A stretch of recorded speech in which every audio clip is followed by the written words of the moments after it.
예, 저는 누구누구의 엄마입니다. 그래도 목소리는 만족하지 못하고 계속 물었습니다. 당신이 누구 엄마냐고 묻지 않고 당신이 누구냐고 물었어. 저는 어디 초등학교 선생님입니다. 아이들을 가르치고 있습니다. 당신 직업이 뭐냐고 묻지를 않았어.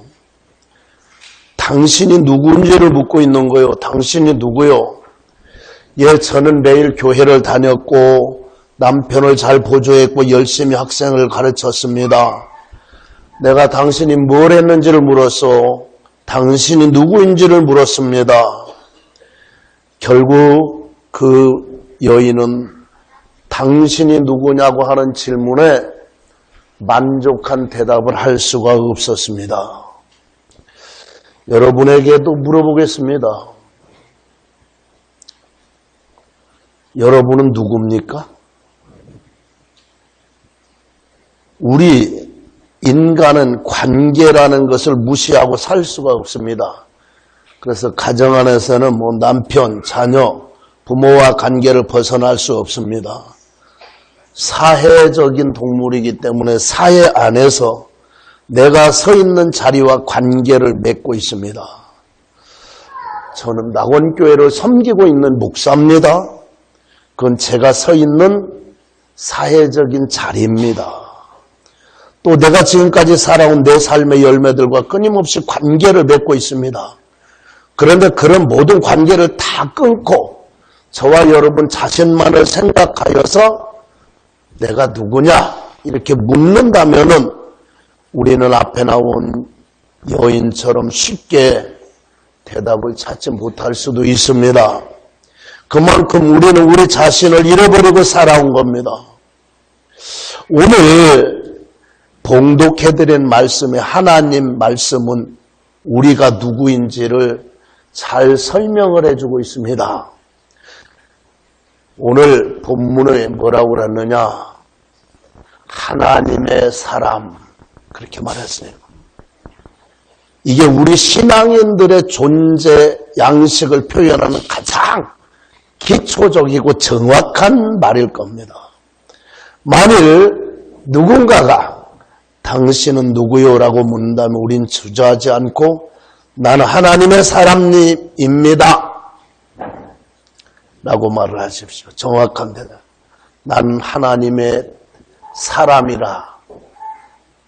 난 하나님의 사람이다. 이 확신을 가지고 사시기를 바랍니다.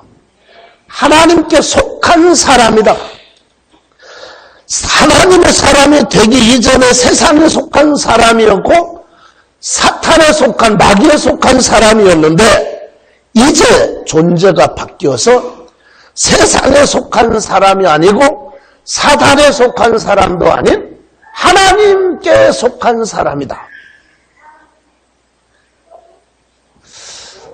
징기스칸 이야기입니다. 황제가 되는 데까지 숱한 어려움이 있었습니다. 그런데 그가 황제가 될 것을 믿고 생명을 걸고 끝까지 충성한 사람들이 몇이 있었어요. 징기스칸 황제가 되자 생사고락을 같이 한 그들을 모아놓고 이야기를 합니다.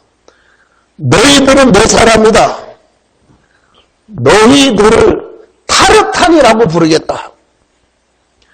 이제 너희한테 6가지 특권을 내가 주겠다.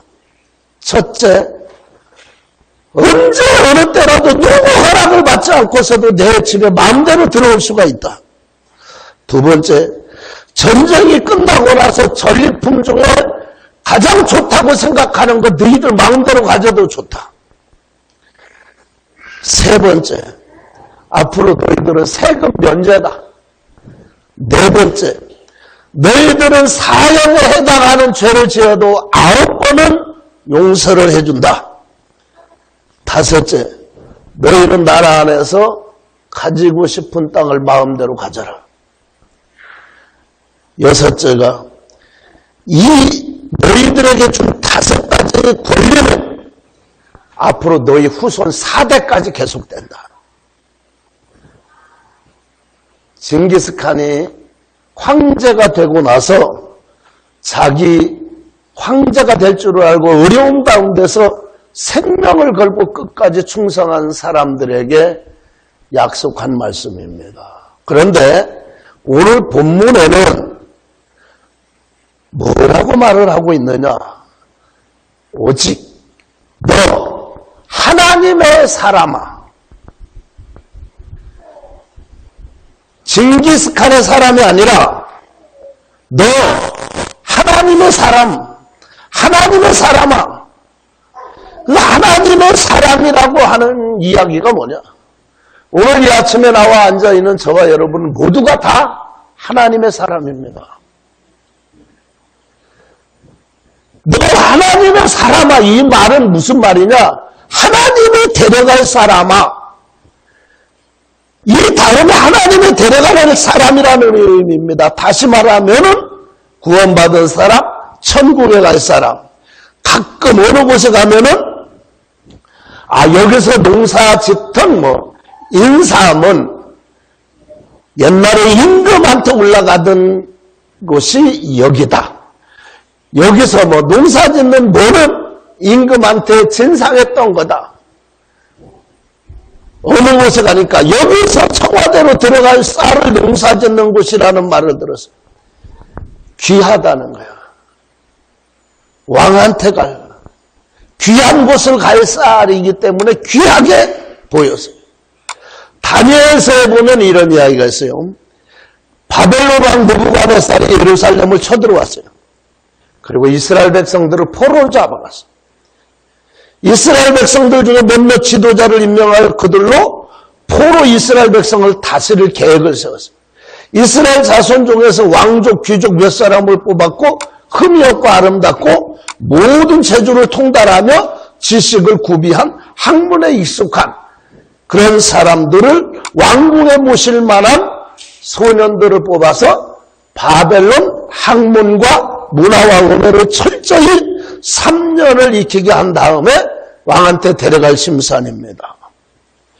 그런데 3년 만에 왕한테 데려가서 합격 점수를 맞아야 해요. 그때 다니엘이 뽑혔습니다.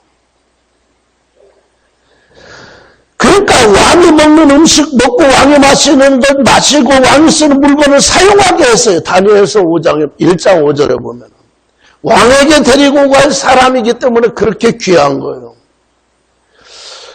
오직 너 하나님의 사람아, 우리는 하나님의 사람, 하나님 앞에 데려갈 사람이에요.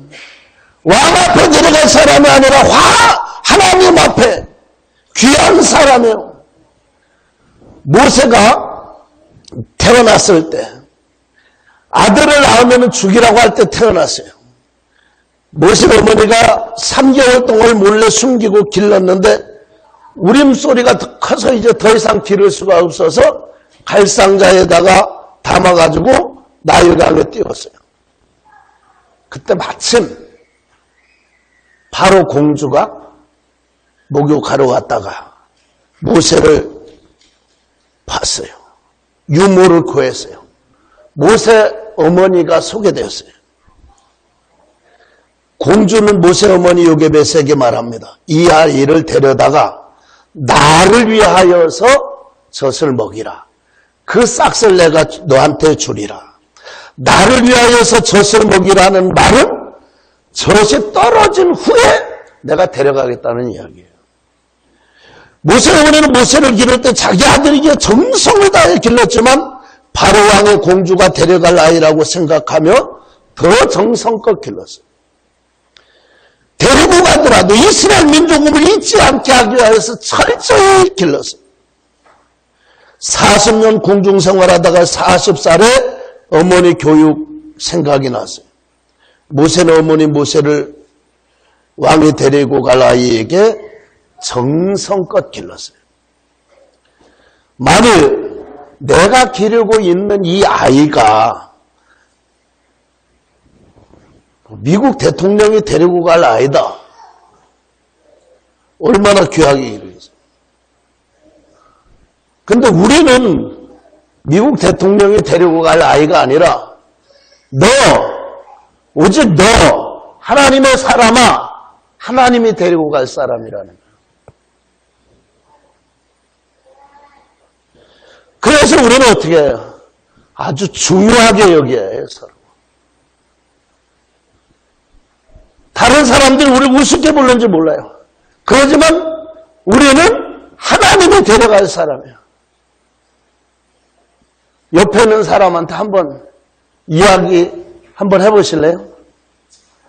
당신은 하나님이 데려갈 사람입니다.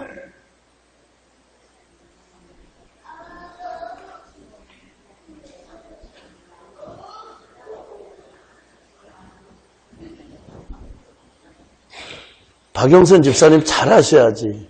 하나님이 데려가실 분이잖아.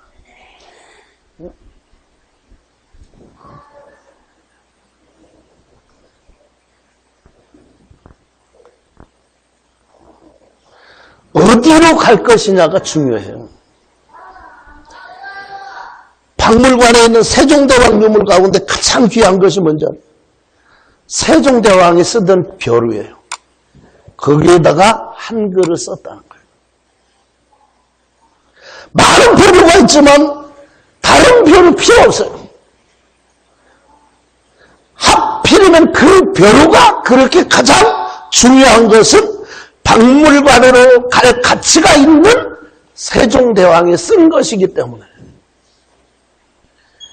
미국에서 가장 귀한 보물이 뭔지 아세요, 여러분? 링컨이 쓰던 만년필이래. 링컨이 노예 해방할 때 해방문서에 사인을 그 만년필로 했다는 거예요. 그 박물관에 그 만년필을 얼마나 귀중하게 보죠. 수천만 명 노예가 그 사인으로 말미암아 행복을 찾았기 때문에 금으로 만든 값비싼 만년필도 있을 수 있어요. 그 만년필이 귀중한 것은 금으로 만들었기 때문에가 아니라 박물관으로 갈 충분한 가치를 지니고 있기 때문에. 성도가 왜 귀하냐? 금으로 만들었기 때문에가 아니라 하나님이 여러분을 데리고 갈 사람이기 때문에 귀한 거예요. 천국으로 여러분을 데리고 갈 사람이기 때문에 귀한 거예요. 야, 하나님이 나 같은 걸 천국으로 데려갈까? 의심하는 분 계세요? 걱정하지 마세요. 그래서 여러분이 복 받은 거예요. 나는 하나님이 데려갈 사람, 오직 너 하나님의 사람아. 이 말은 하나님이 데려갈 사람이라는 말인 동시에 오직 너 하나님의 사람아, 이거는 하나님이 보호할 사람이라는 말입니다. 이 세상에 살아있을 동안, 아니 영원히 하나님이 보호할 사람이라는 의미가 오직 너 하나님의 사람아. 타르탄이 사람 징기스칸이 끝까지 책임을 져줬어요. 여러분은 누가 책임져요? 하나님이.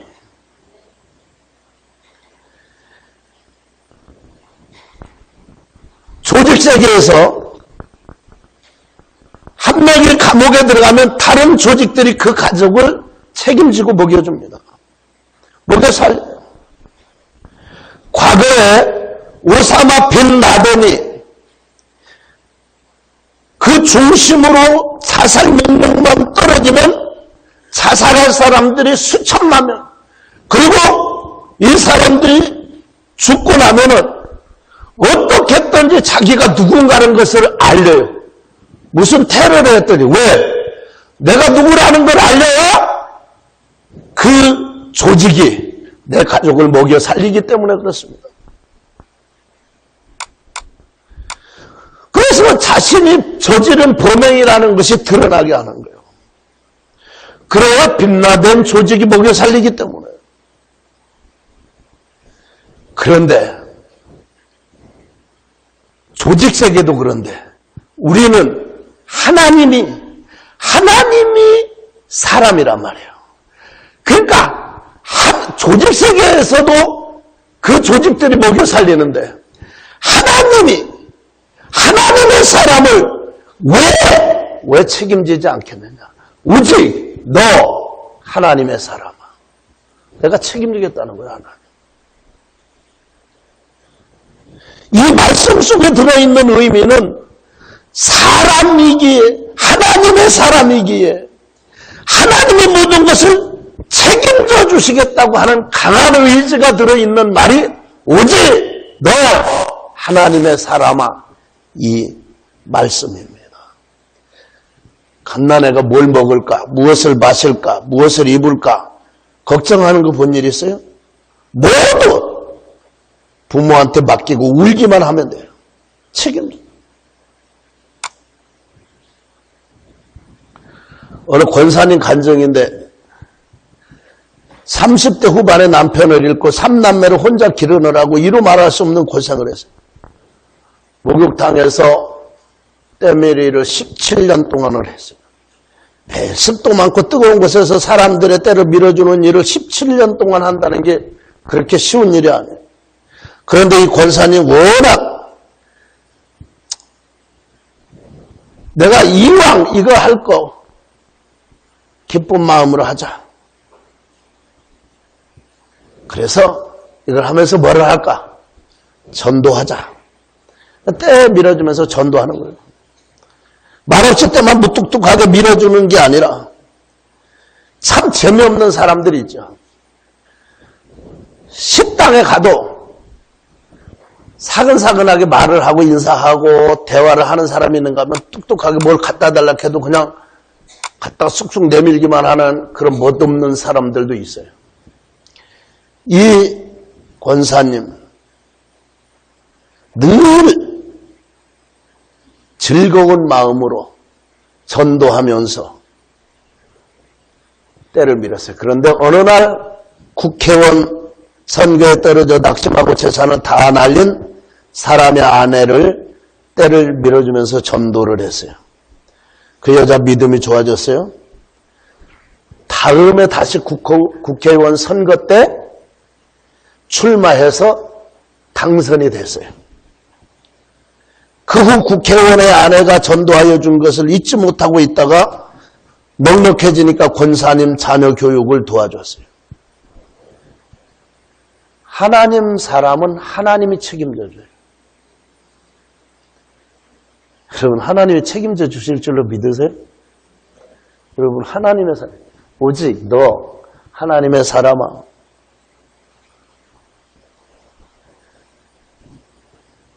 이 말씀 세 번째 의미는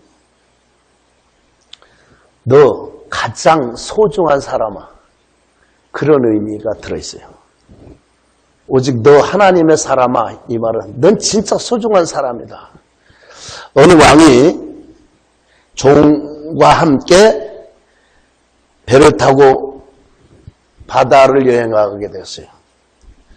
풍랑에 일어 모두 죽게 되었어요. 선장이 왕한테 말하고, 왕이 사실 수 있는 길이 있습니다. 금은보화 다 버리고, 다 버렸어요. 가급적 종도 없애야 살 수 있는 가망성이 많습니다. 선장이 그 소리 하는 소리를 듣더니 종이 그냥 바다에 뛰어들어서 자살을 하고 말았어요. 왕과 선장만 살아 돌아왔어요. 왕이 선장에게 말했어요. 내가 산 건 네 덕분이다. 너는 나의 생명의 은인이다. 왕은 금으로 면류관을 만들어 머리에 씌워줬어요. 그리고 그 면류관을 다시 벗겼어요. 그러나 너는 내가 가장 귀중하게 여기는 내 종을 죽였다. 그러면서 칼로 그 선장의 목을 잘라버렸다는 이야기가 있습니다.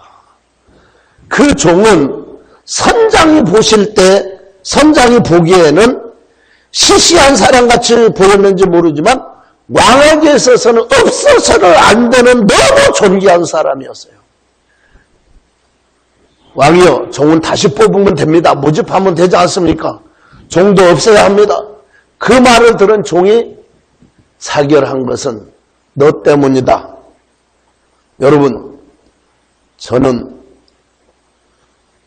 다른 사람이 보면 시시한 사람같이 보이는지는 모르지만 하나님이 보시기에 저와 여러분은 너무 존귀한 사람이다. 믿어지십니까? 이사야가 그랬어요. 49장 5절에 나는 여호와 보시기에 존귀한 자라. 나의 하나님은 나의 힘이 되셨다. 그 송오경이라고 하시는 분이 쇠뇌된 사람이라는 책을 썼는데 거기에 보면은 사람이 동물과 다른 5가지 이유를 쭉 써놨어요. 첫째, 죽음이 다르다. 동물을 얼마든지 죽여도 죄가 안 된다.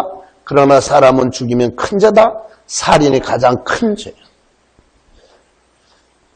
어느 권사님이 닭공장을 할 때 하루에 4만 마리까지 닭을 죽였어요. 그렇게 죽여도 죄가 아니에요. 그러나 사람 한 사람만 죽여도 죄예요. 가치가 달라요. 동물은 사고 팔 수 있어요. 사람은 그러면 안 돼요. 짐승은 가격이 정해져 있어요. 사람은 사고 팔 수가 없어요. 실험에 따라 동물은 실험용으로 쓸 수 있어요. 해부용으로 쓸 수 있어요. 여러분도 해봤잖아요. 생물 시간에 개구리 잡아다가 핀 4군데 꼽아놓고 그걸 해부한다고.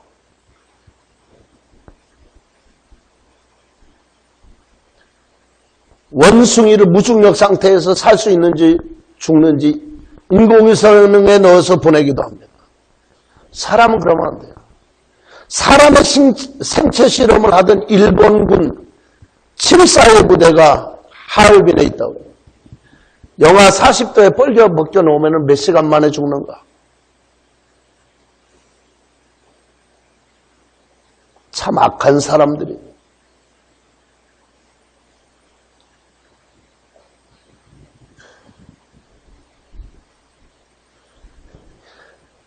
양육 강식이 달라요.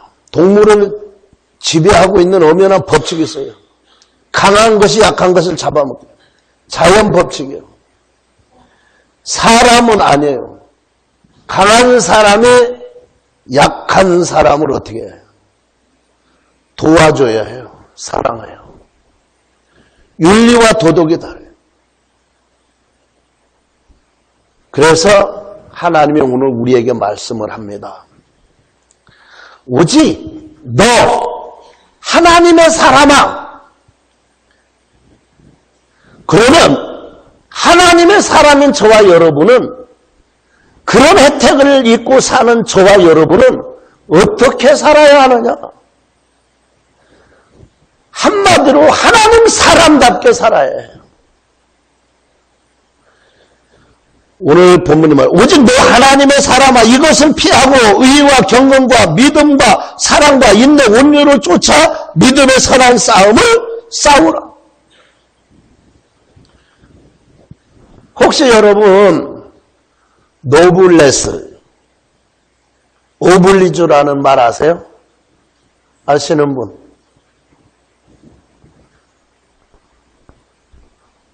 노블레스 오블리주 아시는 분이 있어요?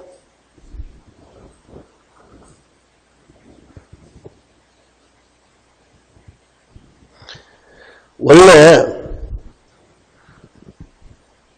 국면 몰라? 에? 알아?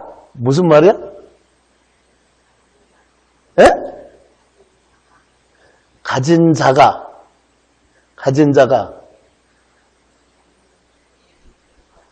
없는 이에게 베풀어야 한다. 정확히 알고 있네요. 프랑스 갔다 온 사람이 낫네. 이 원래 말이 프랑스 칼레라고 하는 시의 이게 유래가 돼서 나온 말이에요, 이게. 원래 노블레스라는 말은 닭벼슬, 그리고 오블리주라는 말은 달걀 노른자라는 뜻을 가지고 있는 두 단어가 합성돼서 만들어진 말이 노블레스 오블리주야. 그러니까 닭의 사명은 자기 벼슬을 자랑하는 데 있지 않고 알을 낳는 데 있다. 이 말을 하고 있는 거예요. 즉 사회 지도 측 도덕적 의무를 뜻하는 말로 사회로부터 정당한 대접을 받기 위해서 자신이 누리는 명예, 그러니까 노블레스만큼 의무, 오블리주를 다해야 한다. 그런 의미의 말인데 이 이야기가 이렇습니다. 영국의 에드워드 3세가 칼레를 장악할 때 끝까지 영국군에게 저항을 하다가 구원군이 오지를 않아서 1847년에 끝내 항복을 하게 됩니다. 그런데 그때 에드워드 3세가 그들한테 제안을 합니다. 만약에 이 칼레시에서 최고의 지도자들 중에 아무나 6명이 스스로 거의 벗은 상태에서 목에 이제 밧줄을 걸고 죽이려고 하니까 밧줄을 걸고 도시와 성의 열쇠를 가지고 영국군 진영으로 걸어 나오면 처형을 당할 것이고 나머지 사람은 다 살려준다. 그래서 칼레 시민 중에 가장 부자였던 생피에르가 내가 그동안 영국군한테 대항하는 자금을 댔으니까 내가 가장 당신들한테는 큰 죄이니까 나를 죽여라 그러고 나갔어요. 나가면서 그가 외쳤어요. 칼레 시민들의 용기를 가지고 나와라. 장데르라고 하는 시장이 나갑니다. 이 칼레시의 제일 부자가 죄인이라는 죽을 책임이 있다면 가장 큰 그 사람을 그렇게 만든 원죄는 나한테 있다. 나를 죽이고 우리 시민들을 살려달라고 두 번째 나갑니다. 상인인 밑상이 나갑니다. 부자 상인인 그가 나가니까 아들도 따라서 나갑니다. 법률가가 나갑니다. 내가 영국과 전쟁하는 법을 제정했기 때문에 나를 죽여주십시오. 대지주가 나갑니다. 귀족이 나갑니다. 스스로 자기를 죽여달라고 사람들이 쭉 나갔는데 6명만 나오면 되는데 7명이 나왔습니다. 그래서 생피에르가 이야기를 합니다. 한 명이 빠져야 하는데 내일 아침에 우리 시장에서 만납시다. 그런데 그때 제일 늦게 나오는 사람이 빠지도록 합시다. 모든 사람이 다 동의를 했어요. 고통스러운 마음은 깊어져 갔어요. 다음 날 아침 6명이 장터에서 만났어요. 체험장에서 모였어요. 그런데 가장 먼저 죽기를 자청했던 생피에르가 안 나왔어요. 사람들이 이상해요. 그 집으로 달려가 봤어요. 생피에르는 이미 살아있는 사람이 아니었어요. 사살을 했었어요. 시체로 변해 있어요. 처형을 자원한 7명 가운데 한 사람이라도 살아남으면 순교자들의 사기가 떨어질 것을 우려해서 자기가 먼저 죽음을 선택한 거예요. 이에 영국 왕비가 크게 감동을 해서 에드워드 3세에게 칼레 시민한테 자비를 베푸세요. 애원했어요. 그 당시 그 왕비는 임신 중이었기 때문에 혹시 자식한테 잘못되지 않을까 해서 이런 사람들을 죽여서는 안 된다. 살려주라. 그래서 그 사람들이 살아났습니다. 그 후에 칼레는 노블레스, 귀족, 오블리주, 의무라는 단어를 상징으로 등장하게 되었고 몇백 년이 지난 후에 칼레스의 요청으로 노댕이 10년 동안 작업을 한 끝에 칼레의 시민들이라는 조각품을 만들어내게 되었어요. 곱씹어 볼 수 있는, 곱씹으면 씹을수록 저와 여러분에게 많은 것을 시사해주는 위대한 이야기예요. 오늘날 기득권 유지에만 혈안이 되어 있는 사회 지도층들이 다시금 되새겨볼 일이,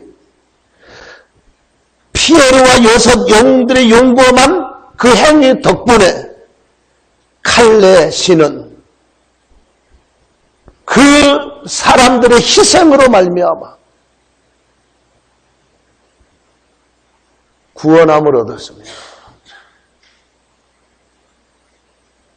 영국 지배로부터